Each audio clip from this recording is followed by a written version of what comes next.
Sobre a invasão dos Estados Unidos na Venezuela e a captura de Nicolás Maduro e sua esposa, do ponto de vista geopolítico, é um acontecimento tão controverso e com tantas camadas que definitivamente não dá para ser simplista e muito menos conclusivo na análise dessa situação, pelo menos nessa altura do campeonato. De tudo, eu gostaria de refletir aqui baseado naquilo que é a proposta principal aqui do meu canal, que é sobre o vexame do papel da religião dita cristã no seu amaziamento com o poder político.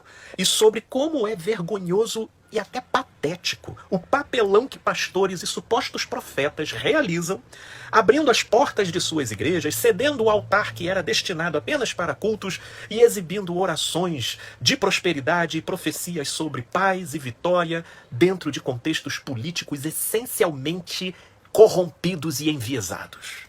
Veja, antes dessa invasão acontecer, Nicolás Maduro, em meio a tensões e ameaças que já vinha recebendo dos Estados Unidos, ele recebe pastores de diversas igrejas evangélicas que só babaram em adulações e gracejos, fazendo orações para a proteção de Deus e profecias sobre paz e vitória. Fora o próprio pronunciamento de Maduro dentro das igrejas de se dizendo servo de Jesus, que é exatamente o que religioso se amarra em ouvir, ainda que se fazendo de cego para todo o resto.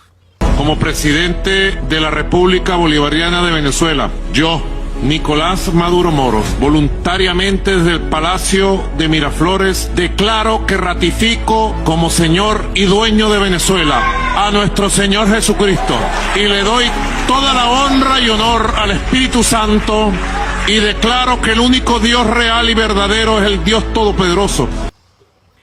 Final das contas, mesmo com todo esse apoio da igreja evangélica, os Estados Unidos invadiu a Venezuela, sequestrou Nicolás Maduro e a esposa, e hoje a Venezuela se encontra num verdadeiro princípio de caos.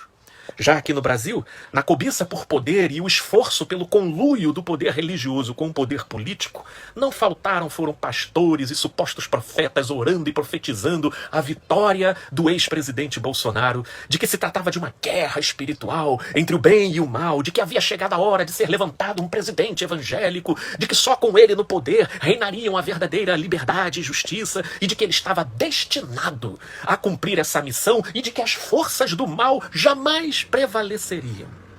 Final das contas, Bolsonaro está preso e inelegível. E com todos os problemas e defeitos, graças a Deus o Brasil continua prosseguindo em paz e em desenvolvimento.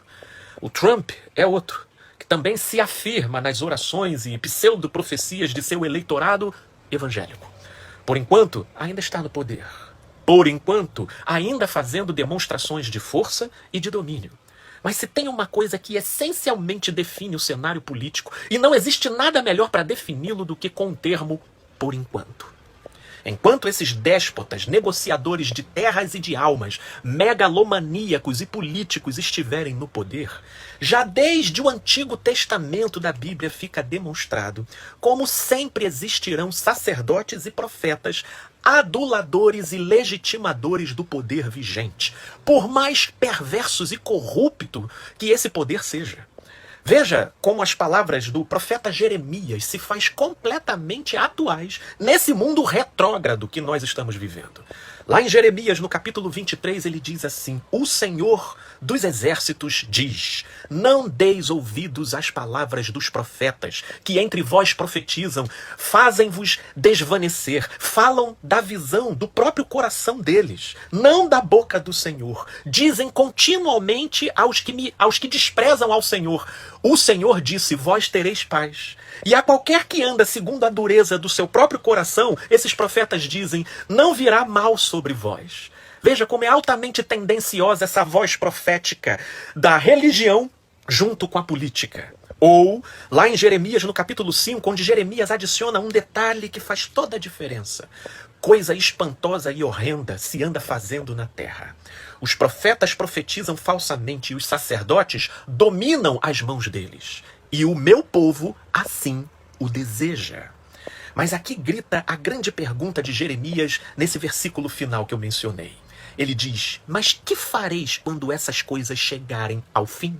Sim, o que fareis quando o tempo desses políticos e déspotas passarem? É a história que nos dá essa resposta. No que diz respeito a esses ditos cristãos prostituídos com o poder e com políticos de estimação, é só vergonha e descrédito.